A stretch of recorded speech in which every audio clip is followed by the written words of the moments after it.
ఆతంకయుగళీభూత తపనోడుపమండల. ఈ నామం గురించి నిన్నటి రోజున మీకు కొంత విజ్ఞాపన చేసి ఉన్నాను. పద్మరాగ శిలాదర్శ పరిభావి కపోలభూహు అని పిలుస్తారు అమ్మవారు. వసిన్యాది దేవతలు అమ్మవారి యొక్క ఆవిర్భావాన్ని చూసి స్తోత్రం చేసేటప్పుడు, లేదా అమ్మవారి ఆవిర్భావం అయిపోయి సభ తీర్చిన తర్వాత వసిన్యాది దేవతల చేత అమ్మవారి ఆజ్ఞ ప్రకారం చేయబడిన స్తోత్రం కనుక వారు మనసులో మళ్ళీ ఒక్కసారి స్మరించి అమ్మవారి యొక్క ఆవిర్భావ ఘట్టాన్ని మనకొక్కసారి వివరించినటువంటి సందర్భం. మిగిలిన సహస్రనామ స్తోత్రాలకి లలితా సహస్రనామ స్తోత్రానికి ఉండేటటువంటి పెద్ద భేదం ఎక్కడుంటుందంటే, లలితా సహస్రనామ స్తోత్రం మీరు భక్తితో మొదలు పెట్టగానే మిమ్మల్ని జ్ఞానసిద్ధి వైపు మనస్సుని ఏకీకృతం చేసి అమ్మవారి దర్శనం వైపు తీసుకెళ్లగలిగినటువంటి శక్తితో కూడి ఉంటుంది.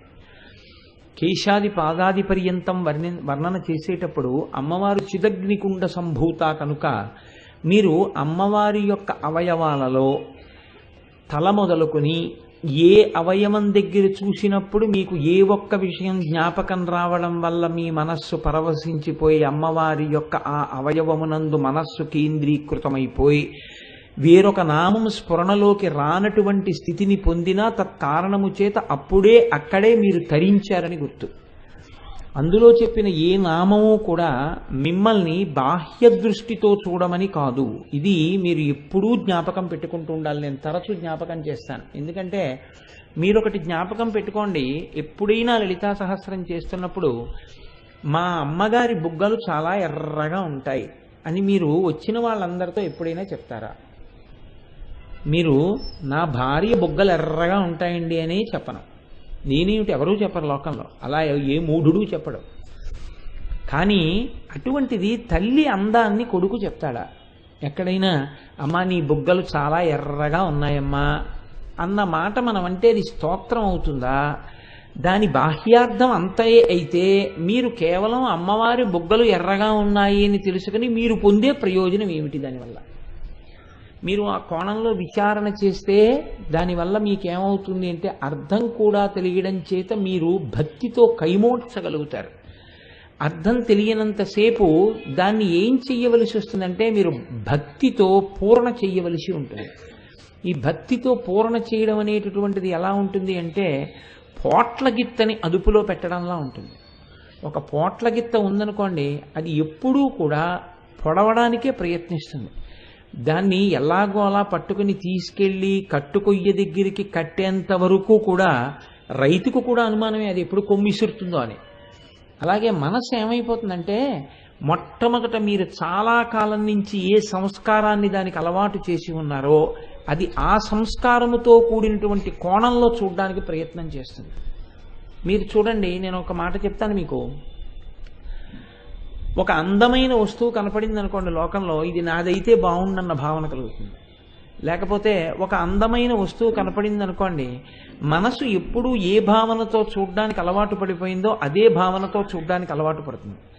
మీరు పద్మరాగ శిలాదర్శ పరిభావి కపోలభూహు అంటున్నారు అనుకోండి, నేను ఒక వాస్తవాన్ని, ఒక పరమ సత్యాన్ని విచారణ చేస్తున్నాను.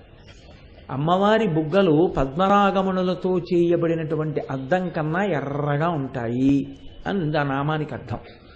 ఇప్పుడు మీరు అలా దర్శనం చేశారనుకోండి, మీ మనసుకు ఉండేటటువంటి మొదటి లక్షణం ఏంటంటే అబ్బా బుగ్గలు ఎంత బాగున్నాయో ఈ లెక్కన అని దర్శనం చేస్తుంది. ఇప్పుడు బుగ్గలు ఎంత బాగున్నాయో అన్న ఉద్దేశ్యంతోనైనా మీరు అమ్మవారి బుగ్గల వంక చూడడం మంచిదే.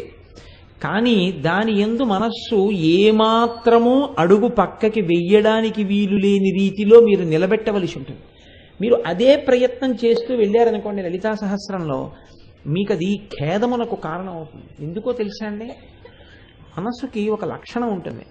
మీరు దాన్ని బలవంతం చేశారనుకోండి, నువ్వు ఇది చెయ్యి, ఇది చెయ్యి, ఇది చెయ్యి అని దాన్ని బలవంతంగా తీసుకొచ్చే ప్రయత్నం చేస్తే అది బడలిపోతుంది. అది బడలిపోవడంలో మీరు ఏమవుతారంటే మీరు ఏ ప్రయత్నం మొదలెట్టారో దాని యందు మీకు వైముఖ్యం వస్తుంది. ఇప్పుడు అందుకే ఇది తెలుసున్న గురువు చెప్పే విధానం ఒకలా ఉంటుంది, ఇది తెలియని గురువు చెప్పడం ఒకలా ఉంటుంది. రామకృష్ణ పరమహంస పరమ సమర్థుడైన గురువు. అందుకే వివేకానందుణ్ణి ధ్యానం చేయమన్నారు భగవత్ సంబంధమైనటువంటి ఒక రూపం మీద. ఆయన ధ్యానం చేస్తుంటే పరమహంస వచ్చి అడిగారు, నీ ధ్యానము నిలబడిందా అని అడిగారు. వివేకానందుడు కూడా అంత విశాల దృక్పథము కలిగి భక్తి కలిగినటువంటి శిష్యుడు. ఆయన అన్నారు, నిలబడలేదు అన్నారు. దేని మీద మరి నిలబడుతోంది అని అడిగారు. మనస్సు ఒక చోట ఉండలేదంటే ఇంకో చోటుకి వెళ్ళింది. ఎక్కడికి వెళ్ళింది అని అడిగారు. దూరంగా ఎక్కడో ఏదో శబ్దం వినపడుతోంది, నా మనస్సు ఆ శబ్దం మీదకి వెళుతోంది అన్నారు. పరమహంస ఆగి విన్నారు, ఏ శబ్దము అని. దూరంగా ఎవరో ఒకతను ఒక ఇనప కమ్మె మీద ఇనప సుత్తి తీసి కొడుతున్నాడు. కొట్టినప్పుడు మీరు గమనించండి, ఈ చేత్తో సుత్తిని తీసి ఇలా తిప్పి కొడితే ఖంగ్ అంటుంది. ఆ ఖంగ్ అక్కడెక్కడో కొడితే ఇక్కడికి చేరడానికి కొంచెం సమయం పడుతుంది. మళ్ళీ అతను ఇలా చేయి తిప్పి మళ్ళీ కొట్టేటప్పటికి ఖంగ్ అంటుంది. ఇలా 10 మాటలు విన్న తర్వాత 11వ మాట మళ్ళీ ఖంగ్ అని ఎప్పుడు అంటుందో మీ మనసు పట్టేస్తుంది. ఇప్పుడు ఖంగ్ అంటుంది మళ్ళీనని.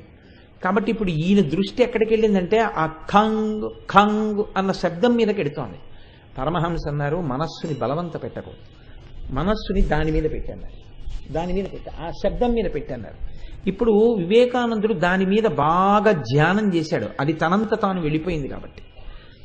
అలా భగవద్ విషయంలో తొట్టుపాటు వచ్చిందనుకోండి, మీకు చిచ్చి నేను ఇలా చూడకూడదు, ఇదేమిటి ఆవిడ బొగ్గలు ఎర్రగా ఉన్నాయి, ఆవిడ బొగ్గలు ఎర్రగా ఉన్నాయి, నా బొగ్గలు ఎంత బాగున్నాయో అని నేను చూస్తున్నాను, నేను అలా చూడకూడదు భావన వచ్చిందనుకోండి, మీకు వెంటనే మీకేమవుతుందంటే, నేను మీకు ఒక పరమ సత్యం చెప్తున్నాను, మీలో ఒక భయం బయలుదేరుతాను.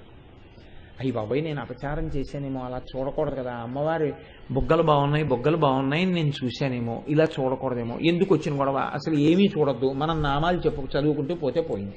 అసలు మనస్సు దాని మీద పెట్టద్దు.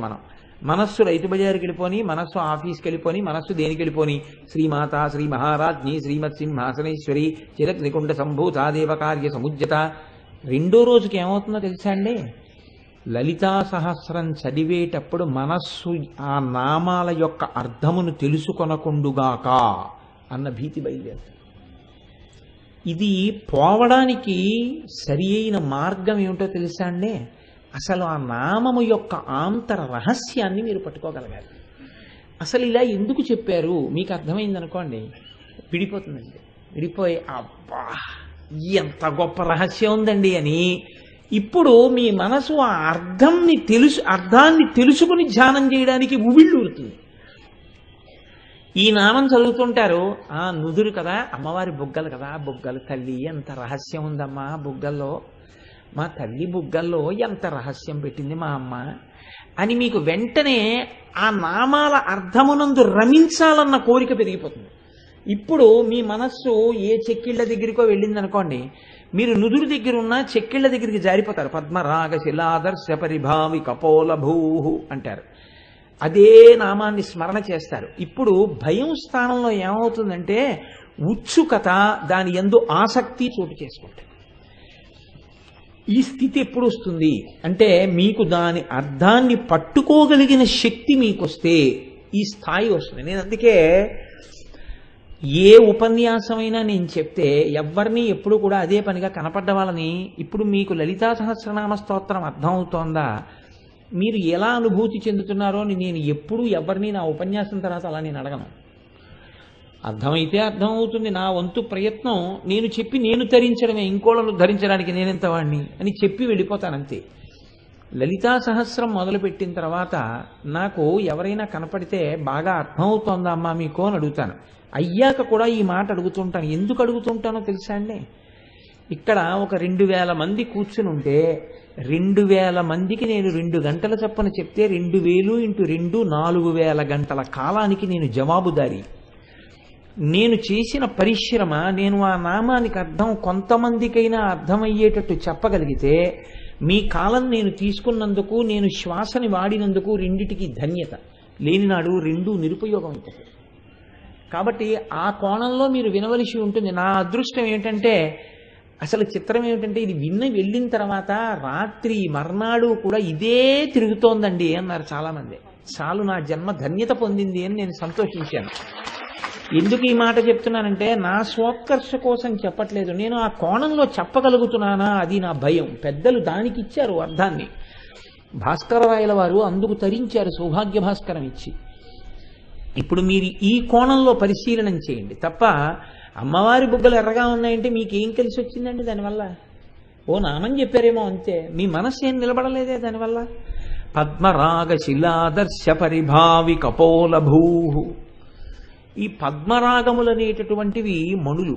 ఇవి సింహళ దేశంలో ఎక్కువగా దొరుకుతూ ఉంటాయి. ఈ పద్మరాగమణులకు ఉండేటటువంటి లక్షణం ఏమిటంటే ఇవి చాలా ఎర్రగా ఉంటాయి. సాధారణంగా మనకి అద్దము అని ఒకటి తయారు చేస్తూ ఉంటారు. ఈ అద్దము కేవలము ఇటువైపు నుంచి చూస్తే అటువైపునున్న వస్తువు కనిపించేది అద్దం అసలు. కానీ అద్దము అన్న మాట ఎప్పుడైనా మీరు చూసుకోవడానికి వాడితే అప్పుడు ఆ అద్దం మీరు ఇలా పెట్టుకుంటే మీ ముఖం కనపడకుండా అవతల వైపుకున్న వాళ్ళ ముఖం కనపడితే దాన్ని అప్పుడు అద్దం అనరు మీరు. కారుకి వాడే అద్దానికి మిమ్మల్ని మీరు దిద్దుకోవడానికి వాడుకునే అద్దానికి ఓ తేడా ఉంటుంది. మీరు బాగా పట్టుకోవలసి ఉంటుంది ఈ రహస్యాన్ని. ఇప్పుడు నేను మా దొరగారి కారులో వస్తున్నప్పుడు మా దొరగారి కారులో ఉన్నటువంటి అద్దం, ఎదురుగుండా ఉన్న అద్దం, నా ముఖం దొరగారి ముఖం రెండే కనపడ్డాయి అనుకోండి. అందులో నేను మా ఇంటి నుంచి ఇక్కడికి రావడం కుదరదు కదండి. ఆ అద్దంలోంచి ఏం కనపడతాయి? ఎదురుగుండా ఉన్న వాళ్ళు కనపడతారు. నేను ఈ ఉపన్యాసానికి వచ్చే ముందు బొట్టు పెట్టుకోవడానికి ఓ అద్దం వాడతాను. ఆ అద్దం ముందు నిలబడి నేను బొట్టు పెట్టుకుంటాను. ఆ బొట్టు పెట్టుకుంటున్న అద్దం, ఆ అద్దానికి అవతల వాళ్ళు కనపడరు, నేనే కనపడతాను. మీరు కొంచెం పట్టుకునే ప్రయత్నం చేయండి. ఇదేం పెద్ద విషయమేం కాదు, పెద్ద సిద్ధాంతము లేదు అందులో. మీరు చాలా ప్రాజ్ఞులు, నా తాపత్రయమే కానీ మీరు ఎందుకు పట్టుకోలేరు. కాబట్టి రెండూ అద్దాలే, రెండిటికి అద్దమే. రెండూ అద్దం అయితే ఇటువైపు నుంచి అటువైపుకి కనపడినది అద్దం, ఎదురుగుండా నిలబడితే అటువైపుది కనపడకుండా మీరే కనపడింది అద్దం. ఈ నామంలో అంటున్నారు పద్మరాగ శిలాదర్శ పరిభావి కపోలభూ. ఇప్పుడు పద్మరాగమణులతో చేశారు ఈ అద్దాన్ని. మన బింబం మనకి కనపడాలి అంటే, మన ప్రతిబింబం కనపడాలి అంటే అద్దం వెనకాతల ఒక ఎర్రటి రసాయన పదార్థాన్ని రాస్తారు. రాస్తే కిరణము ఆ అద్దం గుండా అవతలకి వెళ్లకుండా మన ముఖం నుంచి బయలుదేరినటువంటి కిరణం అద్దం మీద పడి పరావర్తనం చెందుతుంది. పరావర్తనం చెందితే బింబము ప్రతిబింబంగా కనపడుతుంది. కనపడితే ఇప్పుడు మీరు బొట్టు సరిగ్గా పెట్టుకోలేదు అనుకున్నాను అనుకోండి, ప్రతిబింబానికి పెట్టరు. అద్దంలో ప్రతిబింబానికి బొట్టు బాగా దిద్దితే బింబం ఎప్పటికి దిద్దపడుతుంది? ప్రతిబింబమును ఎందుకు చూస్తారంటే బింబమును దిద్దుకోవడానికి వాడుకుంటారు కదండి. ప్రతిబింబము బింబమును దిద్దుబాటు కొరకు. ఇప్పుడు ఈ అద్దం బయట వాళ్ళని చూడడానికి ఉపయోగించడానికి అవసరమున్న అద్దం చెప్తున్నట్ట, అందులో ఏదైనా ఒక ప్రతిబింబం కనపడే అద్దం గురించి చెప్తున్నట్ట. అసలు ముందే ఈ రెండిటిలో ఏ తేడా ఉందా నామంలో మీరు గమనించండి. మామూలు అద్దం అనుకోండి, వసిన్యాది దేవతలంత అమాయకులు కారు, మామూలు అద్దం చెప్తారు. ఇటువైపు నుంచి చూస్తే అటువైపు వాళ్ళు కనపడుతున్నారని చెప్తారు. వాళ్ళు ఆ అద్దం చెప్పట్లేదని మీకు తెలిసిపోతుంది. అలా ఉంటే అమ్మవారి బుగ్గల్లోంచి మీరు చూసినప్పుడు ఏం కనపడాలి? లోపల ఉన్నటువంటి నోరు కనపడాలి.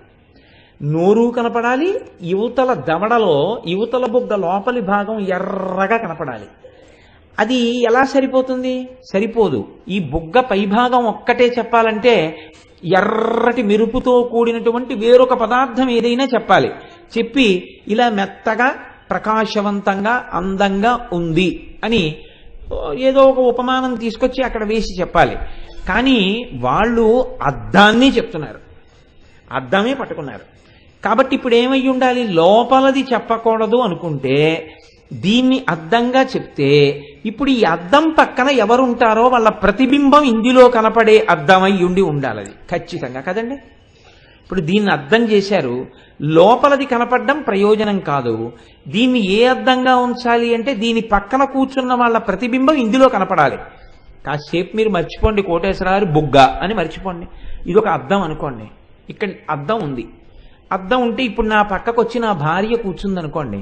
ఉదాహరణకి కుడి పక్కన కూర్చుంది, కాసేపు ఏదో మర్యాదకి అంతే, అది అలా వైదికమా వదిలేయండి, పక్కన కూర్చుంది. ఇప్పుడు నా బుగ్గ అద్దం అయితే నా బుగ్గలో ఎవరు కనపడతారు? అది పెద్ద విశేషం ఏంటంటే ఎవరు కనపడతారు? నా భార్య కనపడుతుంది. ఆ నా భార్య యొక్క ప్రతిబింబము ఈ అద్దంలో కనపడుతుంది. అమ్మవారి బుగ్గను ఎందుకు పద్మరాగమణులతో కూడిన అద్దం చేసినట్టు? ఇది మీరు పట్టుకోవాల్సి ఉంటుంది. ఇది రహస్యం ఆ నామానికి. ఇప్పుడు అమ్మవారి యొక్క చిక్కిలిని, అమ్మవారి యొక్క గండస్థలాన్ని వాళ్ళు మామూలు అద్దంతో చెప్పలేదు. ఇటువంటి అద్దం అంటున్నారు పద్మరాగ శిలాదర్శ పరిభావి కపోలభూ. ఆదర్శ అన్న మాటకి అమరకోశం అద్దము అని వ్యాఖ్యానం చేస్తుంది, దర్పణము అని చెప్తుంది. పద్మరాగమణులతో చేయబడిన అద్దమును తిరస్కరించినది. పోని పద్మరాగమణులతో చేసిన అద్దంలా ఉందన్నారా? అనలేదు. పద్మరాగమణులతో చేయబడినటువంటి ఒక అద్దం ఉందని మీరు అనుకుంటే ఆ మణులతో చేయబడిన అద్దము ఎంత అందంగా ఉండి ఉంటుందో అటువంటి అందమును తిరస్కరించగలిగినటువంటి చెక్కిళ్ళు ఉన్నటువంటి తల్లి. ఇది ఆ నామానికి అర్థం.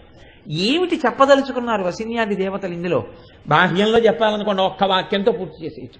పద్మరాగమణులతో చేయబడినటువంటి అద్దం ఎర్రగా ఉంటుంది, కానీ దాని కాంతి కన్నా ఈవిడ బొగ్గల కాంతి చాలా ఎక్కువగా ఉంది. కాబట్టి ఈవిడ కపోలముల యొక్క కాంతి చేత తిరస్కరింపబడినటువంటి పద్మరాగమణులతో కూడిన అద్దమో. ఒక్క వాక్యం అయిపోయిందంటే.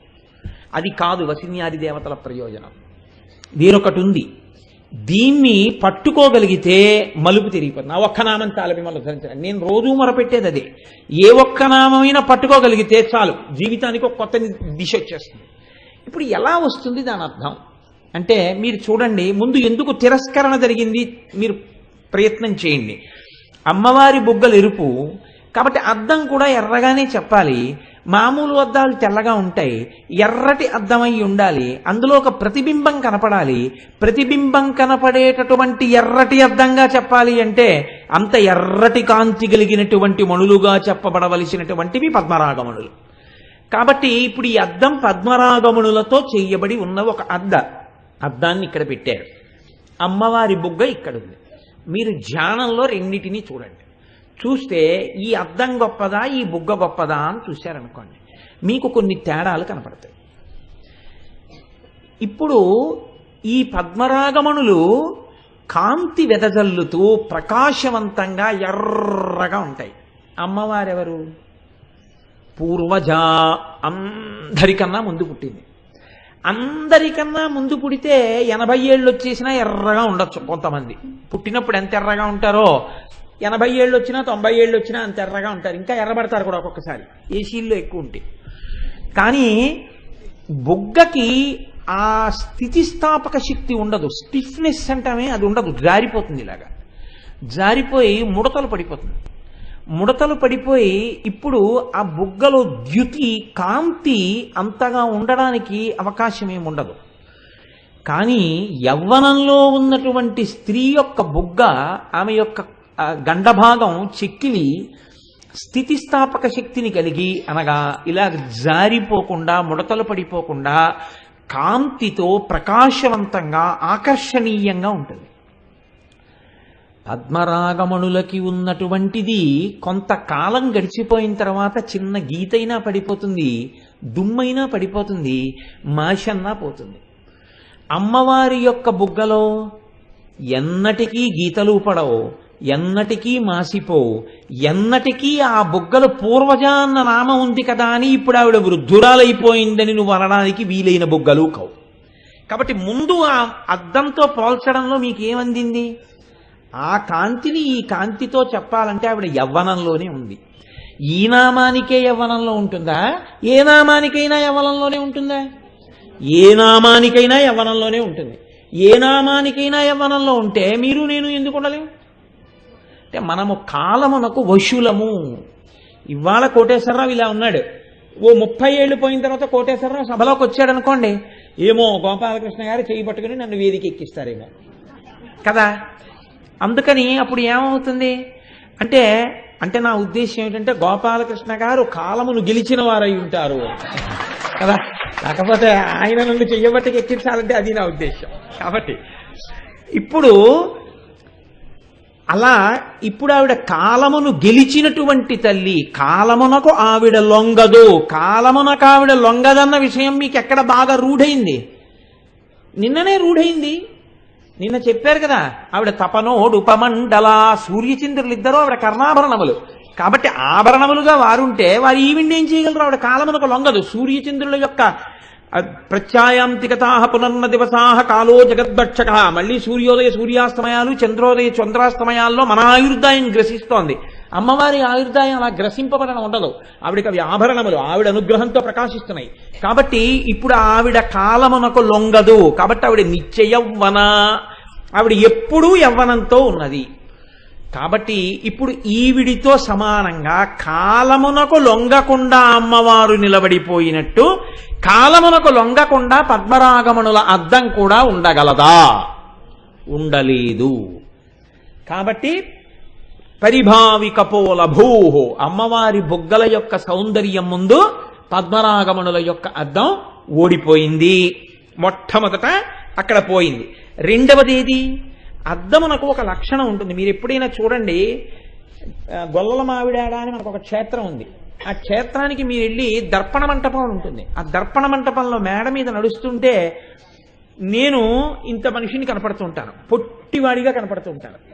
మీరు వెంకటేశ్వర స్వామి వెంకటాచల క్షేత్రంలోకి వెళ్ళి లోపలికి వెళ్ళగానే రంగనాయకుల మంటపం ఎదురుకుండా కుడి చేతి పక్కన స్వామివారికి దర్పణ మంటపం అని ఉంటుంది. మీరు ఆ దర్పణ మంటపంలో ఊంజల్ సేవ జరుగుతున్నప్పుడు కూర్చుంటే మీరు ఎటు తల తిప్పి చూసినా కూర్చున్న వాళ్ళందరూ వెంకటేశ్వర స్వామి ఉయ్యాల పక్కన ఎవరికి వాళ్లే కనపడుతుంటారు అద్దాల్లో.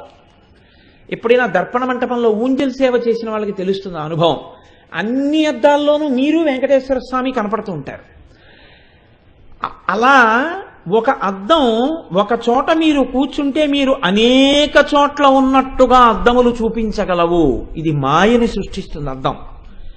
మీరు పొడుగ్గా ఉంటే పొట్టిగా చూపిస్తుంది అద్దం, మీరు పొట్టిగా ఉంటే పొడుగ్గా చూపిస్తుంది అద్దం, మీరు సన్నగా ఉంటే లావుగా చూపిస్తుంది అద్దం, మీరు లావుగా ఉంటే సన్నగా చూపిస్తుంది అద్దం.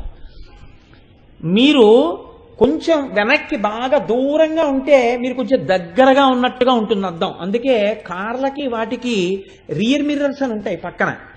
దాని మీద ఒక కాషన్ ఆర్డర్ ఉంటుంది. The objectives which you are visualising in the mirror are not so distant as you see in the mirror అని. మీరు అద్దంలో చూస్తున్నప్పుడు కనపడినటువంటి వస్తు దూరం యథార్థముగా అంత దూరంలో మీకు ఆ వాహనము లేదు, గుర్తెరగండి అని. ఎందుకంటే అద్దంలో చూసినప్పుడు మీకు చాలా దగ్గరగా ఉన్నట్టు కనపడచ్చు. చాలా దగ్గరకు వచ్చేసింది కదా అని మీరు కారు తిప్పకుండా అలాగే పెట్టి కూర్చున్నారనుకోండి, వెనకాల వాడు ఉన్నాడు మరి దూరంగా ఉంటాడు.